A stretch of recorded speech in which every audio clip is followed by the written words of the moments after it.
less stress, more time, more money. Welcome to the Cashflow Contractor. Interview. Well, it's good to have you, Michael. I'm glad to be here. Yeah, thanks for joining us. I know it's you're a busy man. Absolutely. But glad that you made time for it. Martin, what did you have to do to coerce Michael to get into this? I gave him $700. Yeah. And he got me up from $600. He wouldn't come for $6, but evidently 700 is a magic number. I think you did ask twice. But. Yeah, and he forgot to call me back conveniently a few times, but if you pester him long enough, he'll finally answer the phone. Man, what have you been up to? What's going on for you recently? Still just work. Yeah. I mean, kids are picking up sports finally. So, is it fun? And the company's going good enough to where I've been able to actually get more involved with that. So that's cool. Great. What sports? Softball and baseball. Ooh, you were a baseball guy, right? Yeah. Nice. And you did football, right? Yep, baseball and football.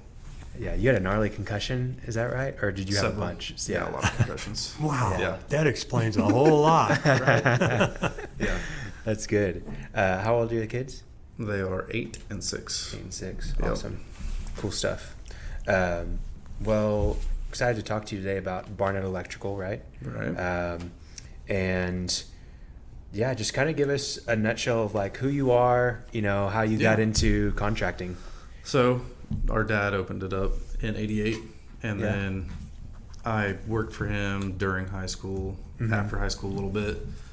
Got paid like next to nothing, of course. Yeah. So I went and worked a few other places, and then in 2012 he decided he wanted to step back, so came back, and that's when I really took over the company, started running it. So it's been like 8 years. What's it like being a family business that I'm sure that's a difficult thing to work with your family in contracting, and I know many contractors are like that, but what is it like taking over? I think I was pretty fortunate because by the time that he made the phone call, he was ready to be done. Really? So there was... He really did step out. Yeah, there was 6 months to a year of him still trying to be in control. But I think I was fortunate in that. And also with the way that business planning and ownership went. I think I'm probably one of the more fortunate with that. Yeah, because you always hear like nightmare stories of like fallouts. And we just had a discussion about it and went to lawyers and got it taken care of. Wow. And that part of it's definitely gone great for us. Cool. Yeah, I don't want to let that go without commenting. You went to lawyers and got the ownerships worked out, and didn't it change on time? Yeah, right? we did. I mean, we did. Right. We did we started with 10% each for my brother and I. Yeah. From their ownership from my parents, and then it stepped up over time, and now we're 30 each, and they're 20 each. Nice. 36, yeah. There you go. There you go. And it stays at that until one of them pass. Okay, and then ownership goes to you guys? Yeah, and then it splits, which Darren probably won't listen to this, but I get 51%. Oh, Darren's your brother. Yeah. You know what? I know Darren, and I think he's probably really happy with that. Yeah, honestly. Because you got 61% of the worries. Yeah. Yeah. Cool. So, actually, talk about that decision to get the lawyers involved, because I'm sure that's really unusual and really important. That's one of the things we talk about. I mean, people don't want to spend the money. I don't even remember what triggered it. I mean, probably discussions with you, Martin. And I did meet with a few other when we were looking at getting life insurance and stuff, and they asked questions like, "What happens if one of your parents dies? What happens if your dad dies?" And you're like, "I don't know." It's like I don't have answers to these questions. And in 2012, we start ramping it up and it starts growing. So at the same time, it's like, I don't want to have this company that I've built into something and have no ownership over it. Right. So we really just sat down and had a discussion about it, and then went and did all of the... We being your folks? Yeah, parents and Darren. And that's such a, every time, I'm not an expert in legal by any means, but what I've learned is that it does cost up front. Mm-hmm. But you're saving yourself so much money if you do it up front, because it always costs more after the fact. Yeah, I've got an attorney who calls it a partnership disagreement, and that's more accurate. He says, because you don't look at it if everybody's in agreement. Right. It's when you're in disagreement that you better have done it. Yeah, you're not thinking about that way back early. But, no, not at all. I'm sorry, I cut you off. You were saying at the same time, we also did life insurance policies that build cash value. Cool. For things like if a divorce happened or whatever, because we could use the cash value to buy out the other partner or spouse and stuff like that. And then just life insurance for if Darren or I were to die, then the life insurance policy has plenty of money to buy out the partner from the company so that the spouse isn't then left with ownership, Gotcha. Another thing in passing here, don't say your sales, but like 6 figures or 7 figures. At the time you were doing all this, approximately how many figure sales were you doing? In total sales? Yeah, when you were doing that. It was still 6 figures. Yeah, we had the reason I'm bringing that up is people listening to this, from my experience, people think that, lawyers and agreements, that's all for big companies. And you did it. Yeah. You're a real company, but it's not what you call a giant, and it's not where you are now. Yeah, and when we did it, it was a big dollar amount to pay lawyers to do that at the time. Yeah, and you were kind of like, man, what are we doing? Right, but then it's, tomorrow's not guaranteed. You never know what's going to happen. So Absolutely. And that is a really good, you've already served the listeners very well right there, if we don't get anything else. Well, I know there's more to it than just taking over ownership, but, so you took over ownership, you said 2012? Yep, 2012. So, yeah, continue. Like, what? So 2012 through, 2016, we're still doing a ton of new construction residential. Right. And ramping that up more and more. And, What kind? Like, give us a better idea. New construction, are you working with, home builders. But, what size home builders? Are they doing, 20 homes a year or, 200 homes a year? Oh, man, I don't even know how many we're doing a year. We were doing, 600,000 worth. Gotcha. And I could divide that up, but... Yeah. And, we were sales focused. Okay. No idea. No idea about how much money's hitting the bank, nothing. And is that you doing all the sales? Yeah, that's just through home builders. There's not really advertising necessary. Right, you're just going out to all the builders, talking to them. And if you can get the job done and you're cheap enough, then you can get, if you're cheap enough, you can get as much work as you want. You can go sell whatever you want cheap enough, but you won't be around. They'll let you pay to wire their houses. Absolutely. Yeah. You can donate wiring houses to home builders all day. Yeah. Well, let me ask you, why did you do that? You said sales, but... That's what we'd always done. So when my dad opened it, that's what we'd always done, is just wire houses. So instantly my vision of building the company was what we already knew, which was wiring houses. Yeah, and then a day comes when you're like, wow, I'm working 90 hours a week and I'm not actually making any more money. So we got to do something different. Yeah. Back in those days, did you even know if you were making money? No, we had no idea. Yeah. If you were trying to get an idea, what did you do? Just look at the bank account? Yeah, if there's money in the bank account, but you're always like, God, I'm working so much. Where's all the money? Why isn't there more money? Yeah, absolutely. So,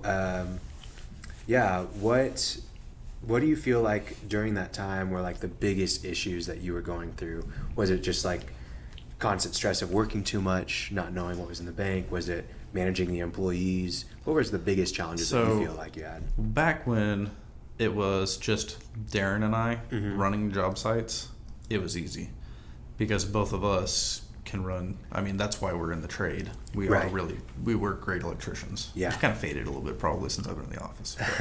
Don't tell anyone that. But when we were the ones on site, it was easy. Everything was taken care of. There's no callbacks. The jobs are done correctly. They can be profitable. But scaling from there, it was impossible to do. I didn't know what to do. So why didn't you just stay where you were at? If it was comfortable, profitable, everything was good. Well, I just knew that eventually I'd want to retire or work less. Exactly, yeah. And, we were legitimately putting in 7 days a week. Yeah. Sometimes 6, but usually 7. Yeah. And 10-hour days, not 8-hour days. So it just started to kind of wear. Absolutely. The stress of the business has never really gotten to me, from the money standpoint. Is it worth what we're doing? Yeah, absolutely. So at that time, how were you meeting builders? Was it just kind of referral? Or are you guys doing a lot of prospecting, driving around build sites and all that stuff? You can just pick which builders you want to work for, pretty much. And then lower your price until they say yes. Yeah, well, try to figure out what they're paying. And if you think offer them something. And if you're lower, then you get it. And then you're like, well, how much lower was I? Right. Yeah. And that was kind of your process. Yeah. And then, the work, we always maintained a good product. Yeah. And, yeah. Good stuff. So when you were preparing bids, was it literally just to lowball, or was there a method to the madness? No, we did have a per square foot price for like basic code items, and then a list of things to add beyond that, like a la carte, can lights, extra plugs, all that stuff. Gotcha. But back then, we have no idea what our margins are in any of that, or what the word margin even meant. Yeah. One thing I like to always ask, if you can think back to then when you're driving around in your truck, at that time, what were you thinking about? I mean, not on a particular day, but in general, where was your brain? How many jobs can we get done? Like, how fast can we get these done? Yeah. That's it. And it's just never ending because you're adding jobs and all that it's stuff. always a race, and everything's always behind. So everyone's always pushing. Yeah. How many people at this time, roughly? We had six. Six plus people. You and... 6 people plus me and Darren and my parents. Gotcha. So 6 actual field employees. And it was like that before you guys took over? No, whenever I came back in 2012, it was us 3. Oh, wow. Yeah. So your dad was just doing this solo? He's always just had the one truck at a time. Wow. There was a time in the early 90s where he had 20 employees, but they were all on one job site. And one truck. Right, which, as you can imagine, it wasn't very legal. Yeah, I believe it. But back then, nobody was. Sure. Okay, so when is this turning point that you're like, okay, we're going to, you said that you were tired of working 7 days a week, 10-hour days, and you wanted to scale. What year is this? So we started, the first thought was, let's pick up commercial work because there's more money in sales than commercial work. And we're still worried about sales. At this point. That's new construction. New construction, commercial work. So that would have been 2017. Middle of 2016, 2017. Okay. Is when we started picking up more commercial new construction. Gotcha. And what was that like? What was the difference for you guys on commercial jobs at this point? Darren and I both had worked for some other contractors like I did before I came back in 2012. So we knew how to do commercial work already. Yeah. And us as project runners were able to move right into it. And same thing, the job sites that we could be on are fine and profitable. Fine, But it's the same thing, we're still working a ton of hours. Right. But we've just got sales goals in mind. Right. And why just sales goals? I think that's typically the common answer from most people is I'm just trying to hit sales. Yeah. And I think Martin always has a great saying for just about everything, but if I get all this money in, surely I can catch some of it on the way through. I'm going to keep some of that on the way through, but no one really knows how much or how to keep it. Yeah. Or if they did. Yeah, or if they did at all. Yeah. So, and then 2016 was the first year we broke $1 million. So we were like, this is amazing. Yeah. But then we're like feeling cash flow problems. Right. But we broke $1 million. So where's the money? So, talk more about those cash flow problems. Like what did you think was the issue at that time? Well, accounts receivable. Yeah. But that's also just not having any processes in place to make sure that doesn't happen. And then, at the time, just saying that process for accounts receivable or we didn't have processes. That wasn't a thing. It wasn't vocabulary. We had ways to do the work. That was an on-site process, but running a business, nothing. I like to ask people this. Did you ever forget to invoice a job? Oh, all the time. Yeah, all the time. Oh, yeah. And you get contractors that are honest people that call you and they're like, I need this bill from you. Yeah. Where is it? But then, there's some that they'll never say anything. Why should I call? It's not my job. Yeah. Yeah, absolutely. So you break $1 million. Right. What happens from there? That we add some more people to the staff to start trying to grow other things. So we start growing a little bit of service, and I'm not even focused on service work. Service work meaning at that time. Me personally, I'm not focused on it. Yeah. We brought some people in to start doing some service. And just to increase sales again? Yeah, just to try to get into everything, not just be focused on one thing only. And the service departments ran terribly, but it collects money every day. Yeah. So which was nice for cash flow. Absolutely. And then that's probably right around 2017 is a year that we took a big hit. We grew a lot that year, but we actually lost money in 2017. Oh, yeah. So the beginning of 2018, I'm starting to think about, I know how to be an electrician. I don't know how to run a business. I need to learn. Yeah. And I start meeting with some other business owners and stuff. And then we do a mastermind class over with Martin. And the thing that he was talking about that really stuck out was the calculator for raising your price versus discounts. Man, that's worth $1 million. Just that calculator. And it's also right there. on our website. It's on the cashflowcontractor.com. So I think we were, for bill out stuff, we were $85 an hour, and I changed it to $135 an hour that night. I tell that story all the time. I don't use Yeah. your name, but yeah, he was in there sitting around actually this table. I said, "What?" He texted me that night. Well, or you told me the next day. I went from 85 to I didn't realize 135 was it? Yeah. 135, like that afternoon. Call the guys and tell them next stop. Tell them this. Yeah. I go, holy cow, man! Yeah. And we got, I think, one landlord that quit us Yeah. or fired us, but Everybody else was like, all right. They were a customer that we kind of wanted to part ways with anyway. Yeah. So, and everybody else, they just didn't bat an eye at it. That's a good way to get rid of the customers you don't like, is just It increase is. the prices. Yeah. That's the second benefit of raising prices. Get rid of Yeah.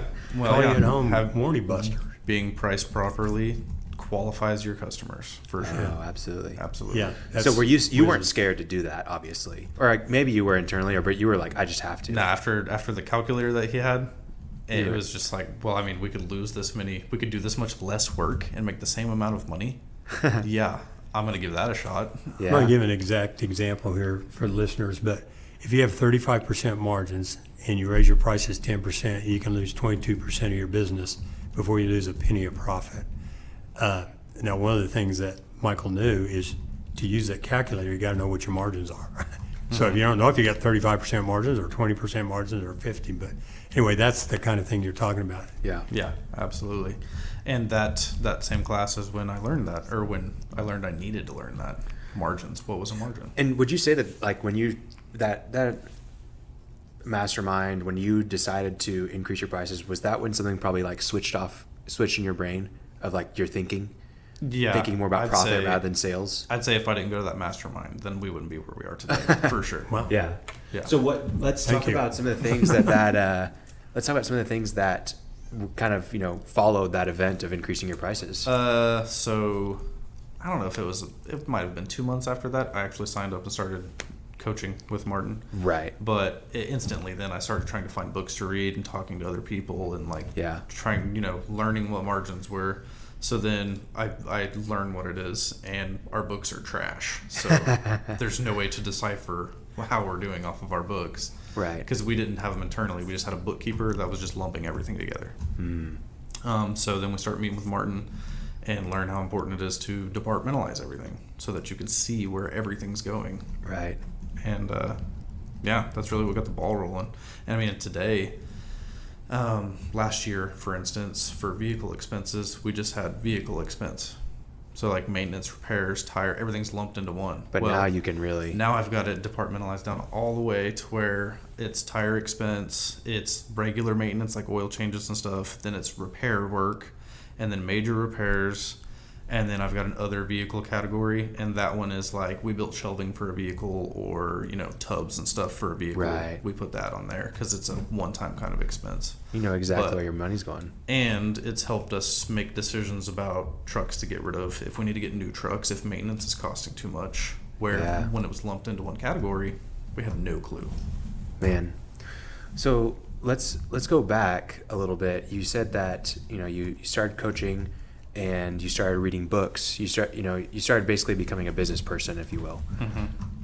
Did you ever like envision yourself as a business person? Even when maybe whenever you were running the business from your parents, did you ever think that you would be a business owner one day? I knew I wanted to be, I just didn't know how to get there. And did you think that you'd have the skills to do it? Did you think that you'd be able to read books and all this kind of stuff? Or, not books like literature, but like financial statements? I didn't realize how much fun I would have, Really? for sure. I like that. That's good. So why is it fun to you? It's just, the work was fun, but running the business, it's trying to plan ahead and make the right decision, and then seeing the decision that you made and seeing the results of it. Yeah. And It's a challenge every day. And you don't even need like competition. It's a competition with yourself, kind of. Right. Enjoy. It's not always fun, though, is it? Oh, there's times that definitely aren't fun. Yeah. But I mean, if it were always fun, it'd probably get boring.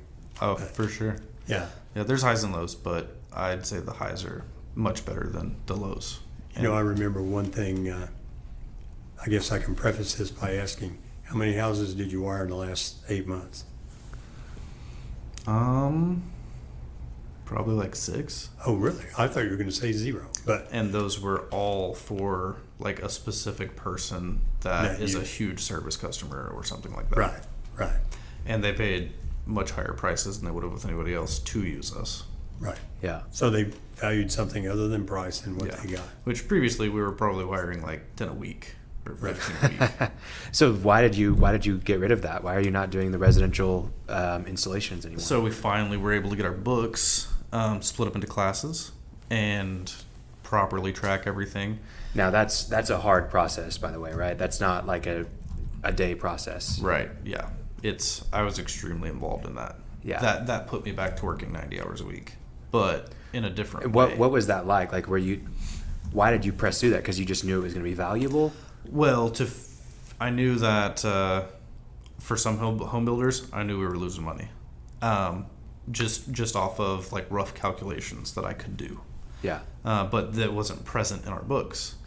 And I mean, obviously, QuickBooks and doing it properly, it should all be there in reports. Like you can run a report and know what you're doing, but we couldn't. So then just coaching with Martin and, deciding it and then splitting it up into classes. And then it was split into classes and then we had to wait. We had to wait for it for like 3 months, because we got it figured out, we got it fixed. So now we have to wait.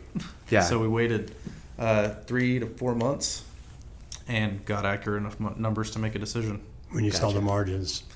Right, yeah. I think it was like 15%. Yeah, I'm not even Gross sure it was margin? that high. Yeah, it might I have knew. been. I tell people that if a box of fittings fell off your truck, you'd lose money on that job. Oh, yeah. If we didn't find a box of someone else's fittings, we would lose money on that job. No, they That's were good. Yeah, they were bad. And I mean, that was definitely because any decision you make like that, there's a new construction department. So Yeah. we did let go of 8 people in one day. And that's a hard decision to make, but at the end of the day, like, because I know that people see the sales and they think, I can't lose that money, but I can't let go of these people. But at the same time, like, you're not running your business to be a charity, Right. and you're not running your business to cause stress in your life. Like, you're doing it because you want to do good work, because you want to have people that are valuable and do good work and have a good career, and you're able to like feel good about employing them. And Absolutely. yeah, I mean, you had to let go of 8 people, but it was a better decision. It was doing them a service, because if you're hanging on to them, and then everybody's going to get laid off. yeah, exactly, Including me. Yeah. Because it's not going to make Including it. Yeah. And those guys, if they wanted to learn to wire commercial buildings, they could do that. And then also, if they're a journeyman, they can go work somewhere else. It's not like. Oh, yeah. It won't That's kill another thing about the anybody. trades, too, in Oklahoma, anyway. But it really does take courage to pull the trigger and make that decision. I remember when you did it. Yeah. That was probably one of the more stressful times. Yeah, all that money coming in and cash flowing. I mean, a lot of them will pay you on Fridays. Not all Yeah. of them, I know, but cash flowing. And, ooh, I'm not going to get that check next Friday. Yeah. Yep. Well, and that's that cash flow cycle, making cash flow decisions. It becomes a monster for sure. Yeah.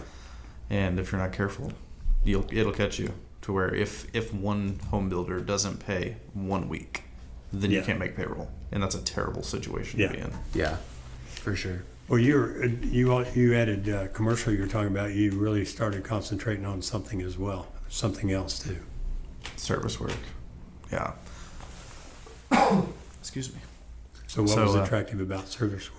The margins, just instantly without even me putting any effort into it, I see the margins and I'm like, wow, the margins are really high over here on service work. So I'm going to focus my attention on that a little bit. So we, are ramping. We fire all of our home builders except for one, because this one home builder we do make a little bit of money on, and I wanted a little bit of a bridge to get us to where we were going. Yeah, it's not easy to just cut cold turkey. So we fire all of them but the one, and are doing commercial new construction at the time. Darren is managing it on site, and we're doing big projects that he's running, so they're profitable, and we're tracking it properly now. So I start focusing on the service work, and service work's hitting 40% margins without any effort by me, and no processes in place. The guys are going to get parts 6-8 times a day. It's there's a lot of improvements to be made. Low hanging fruit, most certainly a ton of low hanging fruit. Yeah. To grab and make that better. So start focusing on that and putting some processes into place. Yeah. Trying to figure out how to keep the guys out of the parts house, make it to where they're only accomplishing work. And then I'd say two of the biggest things was standard truck stock. So we made a list of what parts we could encounter on any service call. Yeah. Residential service call. Yeah. And then figured out how to lay them out in the vehicles that we had, standardized it for every truck. And that did away with trips to the store. There you go. But that's a hard process too. That took a lot of time and organization. Probably took a year to do it. No, it didn't. It didn't take a year. No, it was just quick. It took like a month. Yeah. To figure it out and get the list together. But as soon as they use the parts off their truck, how do you replenish the parts? So that was the next step. And you've got a pretty cool system for that. Right. So Tell us now about that. we have just a long table basically with a normal table height and then floor height. And everybody has a checkout area and a return area with their name on it. Yeah. So the guys go to the jobs and do them, and in their debrief from each job, which is, here's what I did at this job, the customer paid with this, and they take pictures of everything. Yeah. Take pictures of the panel, take pictures of hot water tank, air conditioner, because we're going to do heat and air and plumbing someday. Yeah.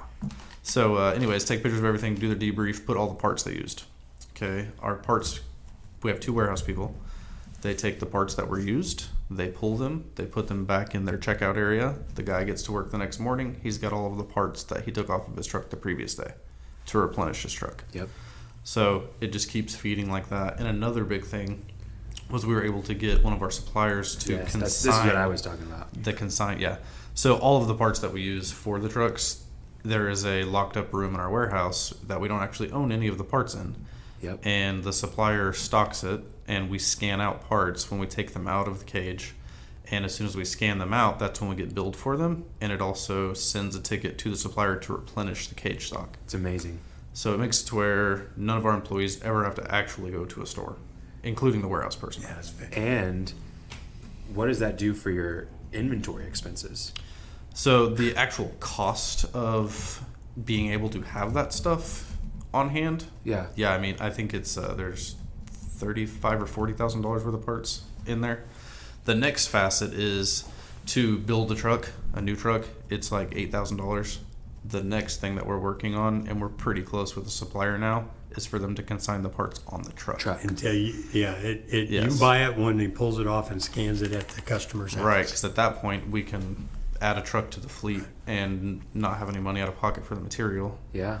And we pay for the material after we've already been paid by the customer, honestly. Yeah.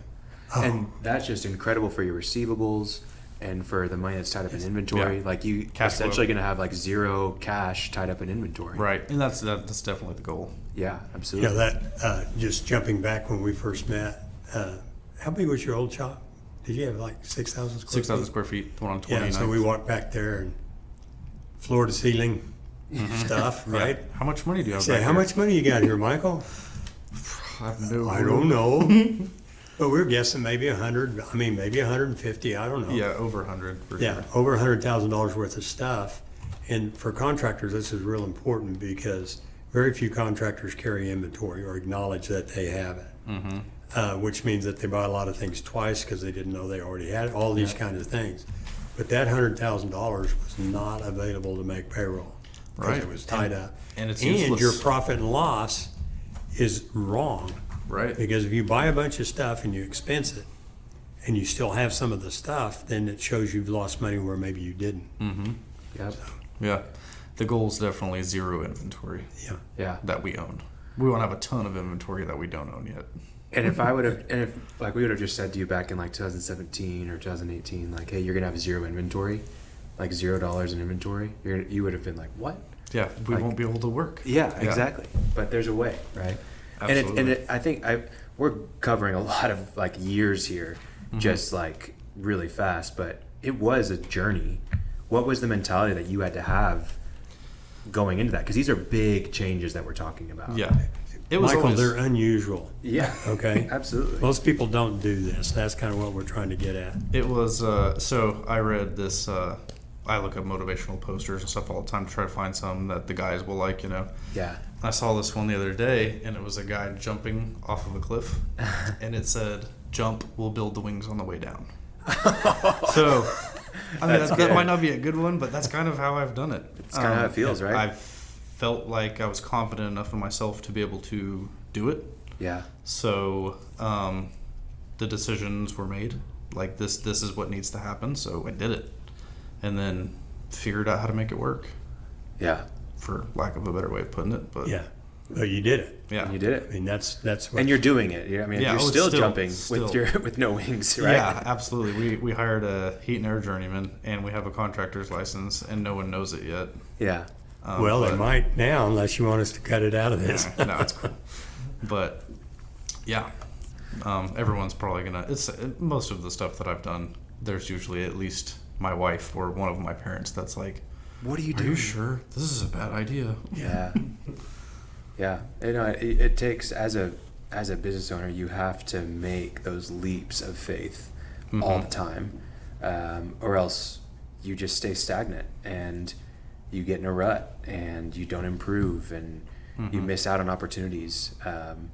And you don't grow more than, like, if you're going to grow, you have to get uncomfortable. Right. And you have to take that leap of faith. I'd say a big thing is we have a great group of management and like core employees. Yeah. But I think one thing is they all know the books. Like everybody knows all the numbers. And why did you do that? Because if they know where we're at, where we're going, they know why this is the plan. They're all more invested in it. They feel like they have ownership of the decisions being made. And it's just worked great. Like, there's still times when, we were quitting commercial new construction too. Right. I don't know if I've mentioned that to you. Well, I But knew I you were figured that's trending where you away, were but trending. there's one guy you still want to build for, though. Or you're not even going to. Nah, no. We actually. We just found we're going fired to him. stick where the margins are. And so why is it just for margins So or what? Right, just for margins, and because And cash flow. if you like right now, service after the changes that we've made, service is now doing between 68 and 72% margins, Yeah. and new Wait, construction. would you say that again for listeners who might have gone over a bump? Between like 68 to 72. It varies, month to month, but commercial new construction is doing like 30. Which is It's still decent. It's like, go back to Michael from 2012. If you'd have said Right. 30% margins, like, let's go, Yeah. like, let's do this. What's a margin? Yeah, what's a margin? Yeah. And, just real quickly, listeners, when we talk, people use the word margins for lots of things. We're talking about the difference between the sale price and the cost of materials and labor. Right. Those are margin is your gross profit. So anyway, The easiest way I've been able to explain it to our guys is like when we're making decisions like this, I'm like, if we do service work, we do $1 in sales, we get to keep like 68 cents of it to go towards our overhead. In commercial construction, if we do $1 worth of sales, we're only going to keep like 30 cents. well, you just said it better than I did. And there's some training and stuff that we do. And one good thing that I've found to use is like beer as like sales and beer and why. So one of the things with service is like offer multiple options. Yeah. Because if a customer gets multiple options to achieve an outcome, Yeah. there's a lot of stuff to it, but you feel like you're more in control of what's happening. Absolutely. And it takes our guys out of the control of saying, this is what we're doing, this is how much it is. Yeah. It's we can do these things to get where you need to go, and you can choose which one you want to go with. Yeah. And they're different prices, of course, so Yeah. that helps price decisions. And do you find because I think I already know, but do you find that most customers that are homeowners are always going to choose the higher option, or majority of the time choose the higher option? Middle to high. Middle to high? Yeah, it depends on what's going on. And then there's some people that go with low. But a lot of guys for service work are still doing like time and material, or they're, if they are doing some kind of flat rates, there's still an hourly to it. Mm-hmm. So we've completely taken that out, and now we just have a service charge to show up to your house. We do a safety inspection, and then while we're doing the safety inspection, we look over anything that's going on with your house that you don't know about, and it also helps us see things connected to the actual problem so that we can diagnose it better and not have a repair that only lasts a week and then we're back out there. And that makes it to where the customer is completely in charge of everything, and you know what it's going to cost before it happens. And that service fee, it qualifies our customers. Absolutely. If a customer isn't going to pay for the service fee, then they're not going to do anything with us. So it's better to never go there, and we just have a nice phone conversation, and they choose to not use us, which is perfectly fine. Yeah. If they're looking for the lowest quality, cheapest there is, that's not going to be us. And that just means that we're not their contractor and they're not our customer. That idea of pricing and being the cheapest, pretty clear where you stand. But I remember when you were looking, because you raised the prices that first time after the mastermind, then you raised them again. Mm-hmm. And you'd done some research, and you were the highest in maybe there's one other guy? But people charging hourly, there was only one more expensive than us. Yeah. And now, if you really break down our hourly, it's $207 per hour. Per hour. Per hour per person. Right. Per hour. Oh, because you send two on every job? It depends. We have a lot of service trucks that only run one guy. Gotcha. And if they're really efficient and they're good. And another, figuring out how to set all of your costs. So our pricing is all set. There's a price book that covers anything that's going to happen at a house. And the way all the pricing is built is 22% of it is material, 18% of it is labor. Occasionally, well, more times than not, we end up with less than 22% material, depending on what it is. That's how we get the higher than 60% margin. But to fix the labor, we pay 18% labor for the job. Right. That's what we pay our guys. We don't pay them hourly anymore. And if they want to use an apprentice, we pay the journeyman 13%. And apprentice 5? Yeah, the other 5 covers the apprentice cost, and we still pay the apprentice hourly. But so what's great about that? So the guys can make as much money as they want. Yeah. And the way that our pricing to the customer is set up, it protects the customer from, because if you get some people that are only sales oriented, they're going to go gouge people. Right. But the way that it's set up, they can't. The pricing's set. It's out of a book. It doesn't matter if they're working in a neighborhood with $1 million homes or $200,000 homes. The price is the same. And we can diagnose any safety issues that are in the house, and all of our guys present all the safety issues at every job. It's part of the safety inspection. Right. If your smoke detectors aren't working, if there's any code stuff that's non-compliant, they make the customer fully aware of it, and the customer signs off on it that they have acknowledged these things. Yeah. So it just makes it to where the guys can go in, do their job, and make that amount of money. And if there's a callback, meaning warranty, or the customer is unhappy or anything, they're going back. Yeah. And they're going back on their own time because they've already been paid 13% for it. And that's the labor from that job. Go ahead. I want to touch on something because I know you have limited time. We probably ought to have another one of these later on. Yeah. But technology, okay? You talked about QuickBooks, totally got it. I know you do some other things, but you dispatch everybody. Is yours Jobber? It was. We went with a different one. Right, Yeah. right. But you've got software that dispatches people, and can you just talk a little bit about the benefit of having that? So from the field point of view, the greatest thing is they can only see one job at a time. They can only see they don't the even job. know where they're going? They have no idea where their next job is. And the biggest complaint for them, back in the day would be, well, I don't know if I have parts for that next job. Well, you do. Yeah. I've made sure you do. You've got the parts. Oh, that was, So if they So don't now know, they're not coming back to the shop. well, that and they don't rush. The call that they're on is their call. They're not thinking about the 3 other calls they have, or God, I've got to get out of here because I'm going to be late, or anything like that. They're focused on the one call, and that's all they even know is happening. So they give the customer the full attention that they need, and they don't miss things and blow through it and try to get to the next call. That's great. That's been a huge That's thing. subtle, but that's genius. Right. Yeah, they're just not looking at the next thing. When can I get home? Right. Wouldn't that be amazing if you could do that as a business owner? Just have that's what you have to do, worry but about it's the next thing. impossible. Yeah. If you I only don't had know the if I one could do thing in that. front That's of never you. happened. Well, the other thing I'm sure was not lost on people, but what you said was, how do I know if I got the part? You do. Yeah, you absolutely. And we haven't really talked about how you do that. Well, we Where they- kind of did with the truck and, the No, check that's in, out check on the out. truck, but when they need special parts, I mean, you're telling the warehouse guys what you're doing tomorrow, right? Right. Any So job they that we know. have. Yep. Yeah, exactly. Why And do I need this? if we Well, do have a trust me. oddball job or something like that, then that's in their checkout area. Right. Like if they're gonna need a specific part or a quantity that we don't have, Yeah. we already have that in their checkout area for that day. It's a lot of planning. Yeah. Really Yeah. cool. So I think I want to go back to this, and you've kind of mentioned it with how you talk to the team about the financials, how they know the margins, all these different things. I think that's a crucial thing that's allowing you to make decisions really fast and implement them across the company in a way that everybody's adopting them. Like, it's difficult. Like you just mentioned, this job, only one job at a time. You're able to, because you're able to show, hey, the margins, you're able to show the financials, and you're showing that to your team, they're able to adopt it a lot faster because they understand the why.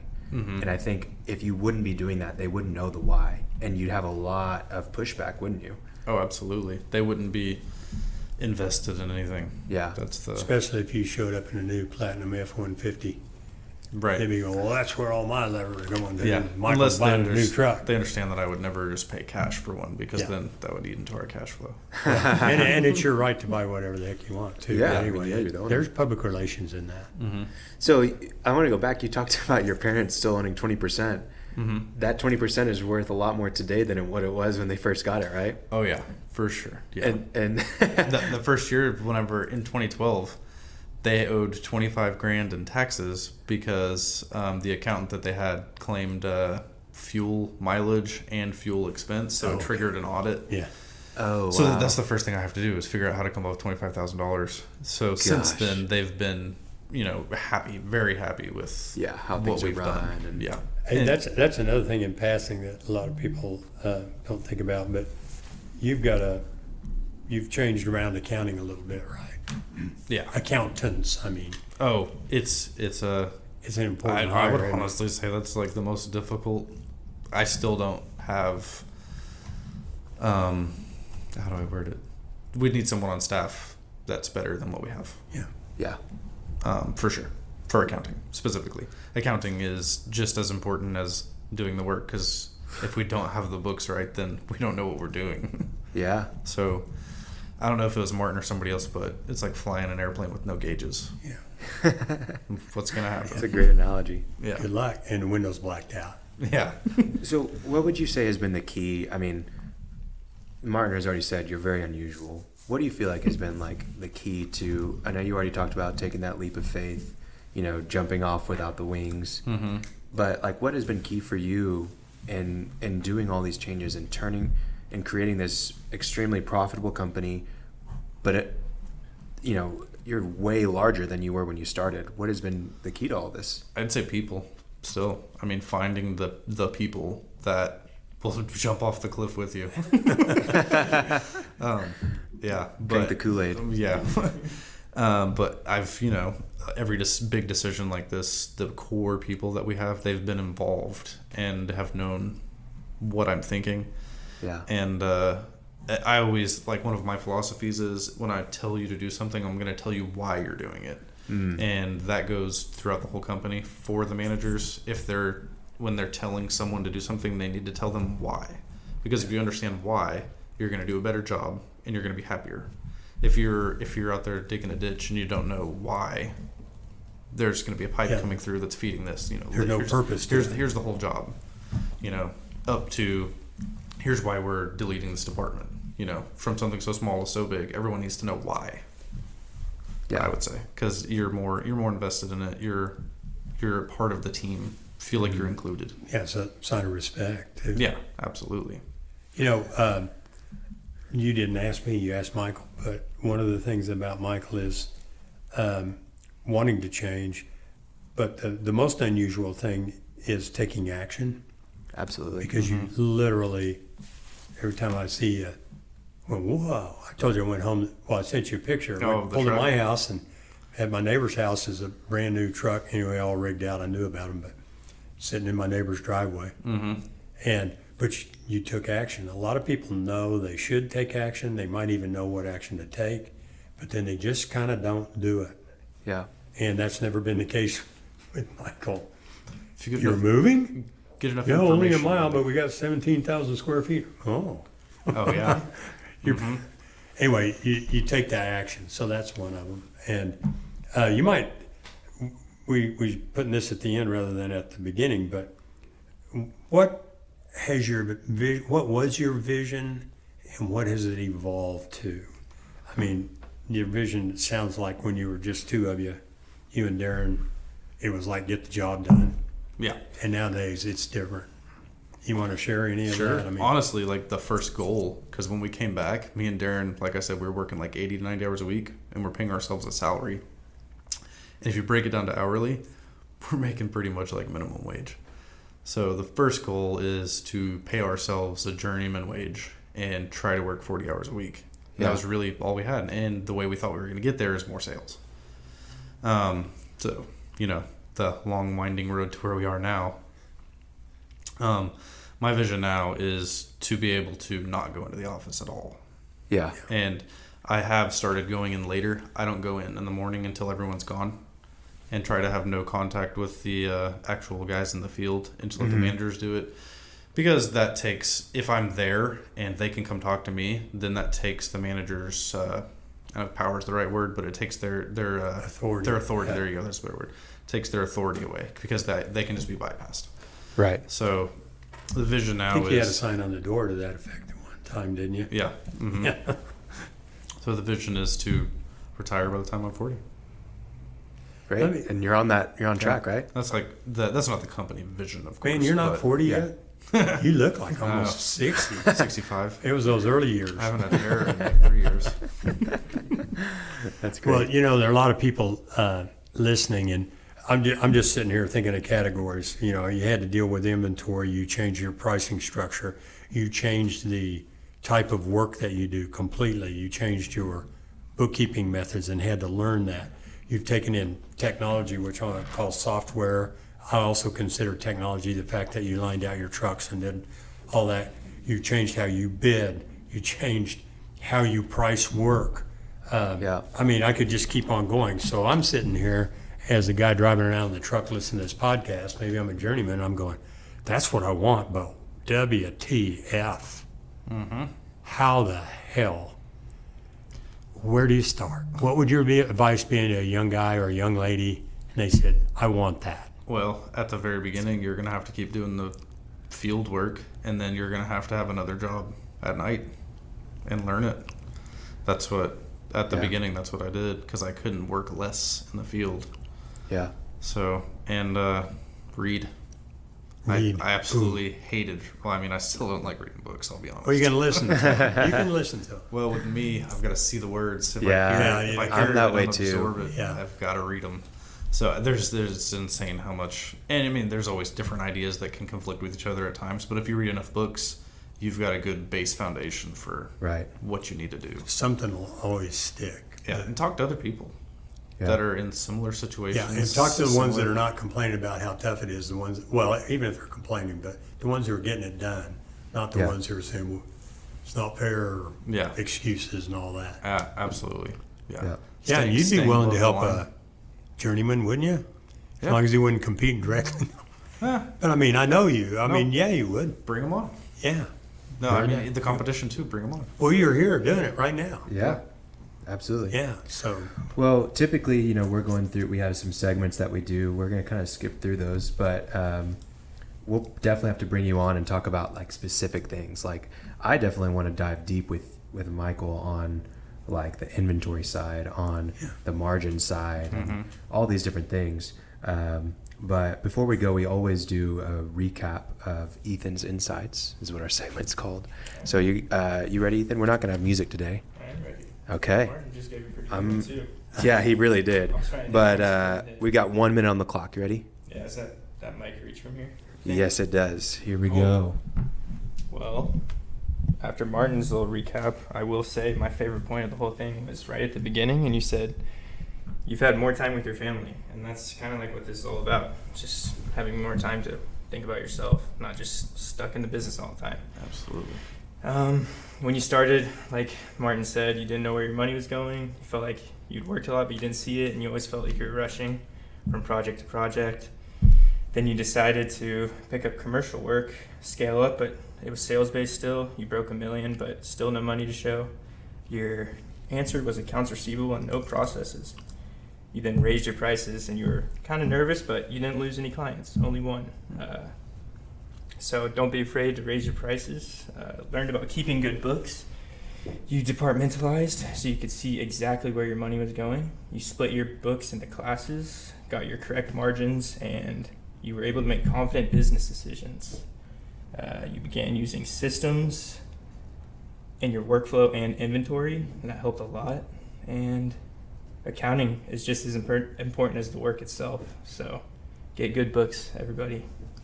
And also implement systems and processes. Yep. Okay. Most excellent. Anything we missed there? Well, there's a lot more to be had. Yeah. We got to have you. Yeah. Got to have you. This wasn't so bad, right? No, accounting, systems, and processes is definitely where it's at. Yeah. We've been said a few times on here that the effort of getting and keeping track of your business is more effort than doing whatever it is you do. Mm-hmm. There's more to it. And Yeah. some people might argue with that. And if they do, I would say, oh, well, then you're not getting the accounting and the sales done. Yeah. Yeah. Absolutely. Well, it's been a pleasure, man. Thank you so much. I know you got to go pick up the kids, right? Yep. I'm picking them up from school. All right. Cool. Fantastic. That's great that you get to do that, right? Yeah. I mean, yeah, absolutely. That's I the wouldn't be able vision, to do right? this. Yep. Yeah. And there's a lot of people. I mean, there was a time when you couldn't have done that. Not I know at the all. kids are older now, but yeah, there was no opportunity to do that. No. Yeah. I My have to add mom was one picking them thing. up every day. In my book that is just coming out, I talk about contractor dollar sign.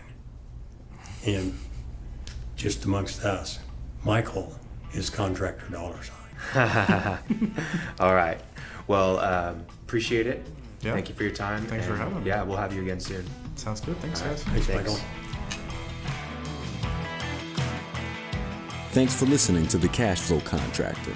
Check out our website in the show notes or visit thecashflowcontractor.com.